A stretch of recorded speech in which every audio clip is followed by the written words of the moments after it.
வணக்கம் மக்களே, சற்று முன் வெளியான செய்தி ஒன்று வெளியாகியுள்ளது. நம்பி அவர்கள் கழுத்தை அறுத்து விட்டார்கள். எடப்பாடி பழனிசாமிக்கு எதிராக புதிய அணியை உருவாக்கும் ஓபிஎஸ்.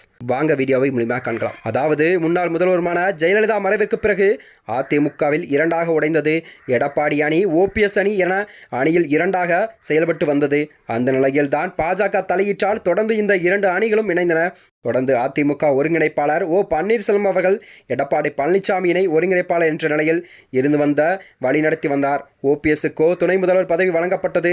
ஆனாலும் கட்சியில் அவருக்கு செல்வாக்கு எடப்பாடி பழனிசாமிக்கு அதிகமாகவே இருந்து வந்ததாம். இந்த நிலையில் தான் 2021ஆம் ஆண்டு எடப்பாடி பழனிசாமி பொதுச் செயலராக தேர்ந்தெடுக்கப்பட்டு அதற்கு பிறகுதான் ஓ பன்னீர்செல்வம் கடும் எதிர்ப்பும் தெரிவித்தாராம். இந்த நிலையில் ஓ பன்னீர்செல்வம் மற்றும் அவரது ஆதரவாளர்கள் பொதுக்குழு தீர்மானம் மூலம் கட்சியை விட்டு நீக்கப்பட்டுள்ளதாம்.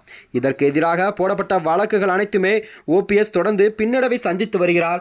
அதே சமயம் அதிமுக பெயரில் செயல்பட தடை விதிக்கப்பட்டாலும் ஓபிஎஸ் அவர்கள் தற்போது அதிமுக தொண்டனாகவே உரிமை மீட்பு குழு என்ற பெயரில் தற்காலிகமாக செயல்பட்டு வருகிறாராம். 2024 மக்களவைத் தேர்தல் கூட பாஜக கூட்டணியில் சேர்ந்து ராமநாதபுரம் தொகுதியில் சுயேட்சையாக பலாப்பழ சின்னத்தில் போட்டியிட்டார் ஓபிஎஸ் அவர்கள். ஆனாலும் அங்கு தோல்வியை மட்டுமே சந்தித்தார். அதிமுகவை பின்னுக்கு தள்ளி 2ஆம் இடம் பிடித்தார்.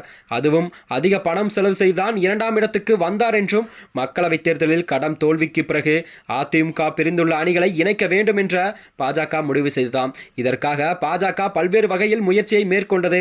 ஆனால் எடப்பாடி பழனிசாமி அணிகள் இணைப்பு சாத்தியமில்லை, ஓபிஎஸ்க்கு ஒருபோதும் நாங்கள் ஏற்க மாட்டோம் என்று பிடிவாதமாக இருந்து வருகிறாராம். அதே நேரத்தில் வரவுள்ள சட்டசபை தேர்தலில் கூட அதிமுக பாஜக கூட்டணி அமைந்துள்ளது.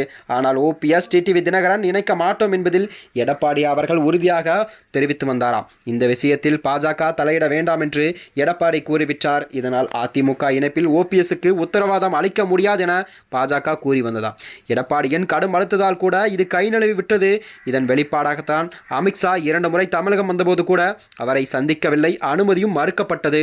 இதனை ஓபிஎஸ் அவர்கள் வெளிப்படையாகவே கூறியிருந்தாராம். ஏற்கனவே பிரதமர் தமிழகம் வந்தபோது ஓபிஎஸ் அவர்களுக்கு அனுமதி வழங்கவில்லை.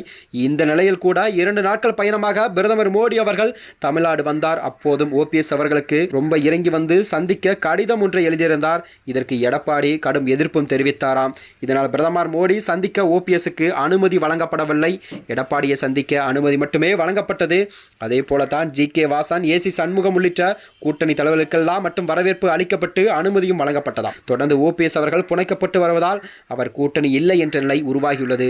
இதனால் கடும் மதித்திருந்த ஓபிஎஸ் அவர்கள் கோபத்தில் 2 நாட்கள் தனது சொந்த ஊரான பெரியோளத்துக்கு சென்று விட்டாராம். ஓபிஎஸ் அவர்களுக்கோ சந்திப்பு அனுப்பது அளிக்காவது மறுப்பு அவருடைய ஆதரவாளர்களிடையே பெரும் பரபரப்பையும் ஏற்படுத்தி வருகிறது. இதனால் தான் அதில் மட்டுமல்ல, அவரது கூட்டணியிலிருந்து ஓபிஎஸ் அவர்கள் விளங்க வேண்டும் என்ற குரலும் தற்போது எழுந்துள்ளனதாம். பாஜகவை நம்பிதான் இவ்வளவு நாட்கள் இருந்தோம், அவர்கள் செல்லும் பேச்சுக்கு எல்லாம் தலையாற்றினோம், ஆனால் அவர்களுக்கு கைவிட்டு விட்டார்கள். இவ்வளவு நாள் பாஜகவை நம்பியதற்கு கழுத்தை அறுத்து விட்டார்கள். இனியும் அவர்களை நம்பியிருந்தால்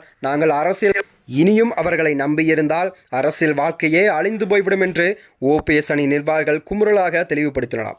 இதனால் எடப்பாடி பழனிசாமிக்கு எதிராகவும் பாஜகவுக்கு தக்க பதிலடி கொடுக்கும் வகையில் தான் ஒரு புதிய அணியை உருவாக்கலாம் என்ற முடிவுக்கு ஓபிஎஸ் அவர்கள் வந்துள்ளதாக தகவல் வெளியாகியுள்ளது. அதே நேரத்தில் தனி கட்சி தொடங்கினால் அதிமுகவுக்கு இனி உரிமை கோர முடியாத சூழலும் உருவாகிவிடுமாம். அத்துடன் தேர்தல் ஆணையம், நீதிமன்றங்களில் அவர் தொடர்ந்த வழக்குகள் எல்லாம் செல்லாதாகிவிடும். இதனால் 2 பேருக்கு எதிராக அணி திரட்டும் முயற்சியில் தான் ஓபிஎஸ் அவர்கள் ஈடுபட்டுள்ளாராம்.